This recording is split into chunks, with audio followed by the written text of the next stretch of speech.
और अनुसूचित जनजाति में पैदा हुए हैं।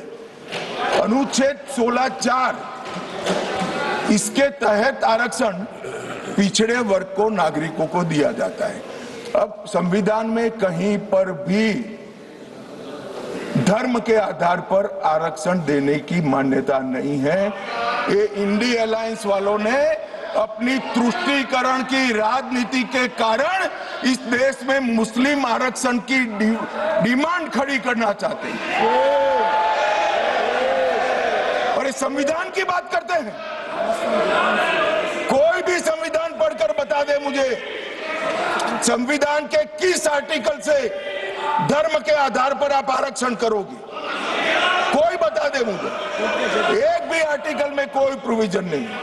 मान्यवर, इसलिए भारतीय जनता पार्टी, हमारी सरकार, दोनों का नीति स्पष्ट है।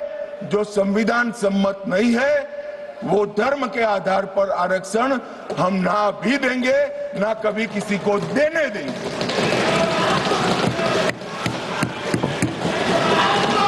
मान्यवर, अब मैं ओबीसी की बात करता हूं। सुनो ना, सीट बदल देनी पड़ेगी पप्पू जी।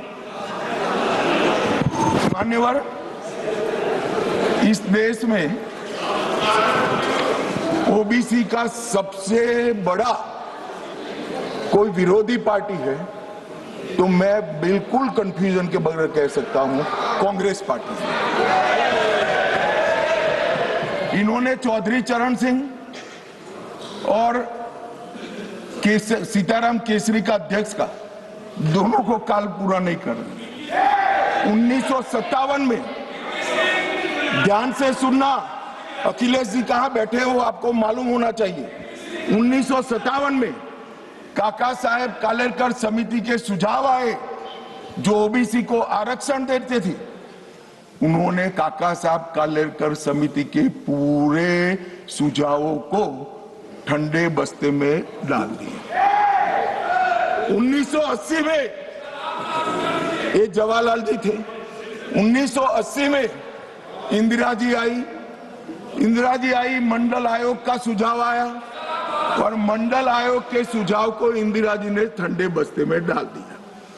90 में जब वीपी सिंह आए तब वो मंडल आयोग का इंप्लीमेंटेशन लेकर आए और उस वक्त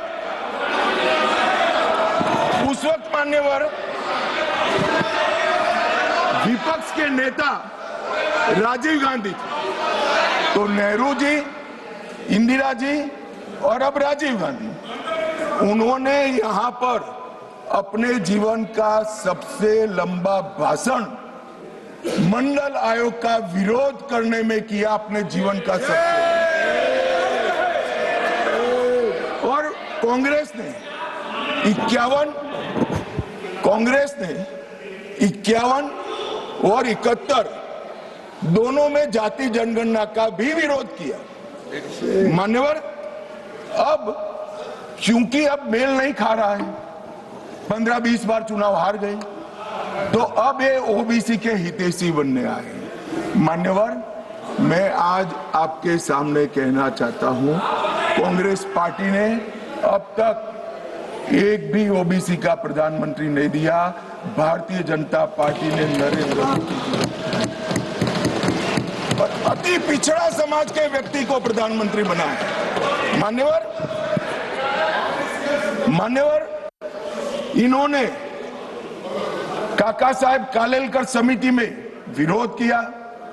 मंडल आयोग के रिपोर्ट को इंदिरा जी ने ठंडे बस्ते में डाला और जब लागू होता था राजीव गांधी जी ने भी विरोध किया। मान्यवर, मैं आज बताना चाहता हूं कि नरेंद्र मोदी सरकार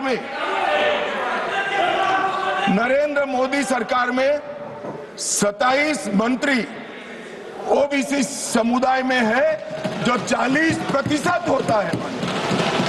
मान्यवर, नरेंद्र मोदी सरकार ने ओबीसी कमीशन को संवैधानिक मान्यता दी। नरेंद्र मोदी सरकार ने ओबीसी की सूचियों को संशोधित करने का अधिकार राज्यों को देकर एम्पावरमेंट करा और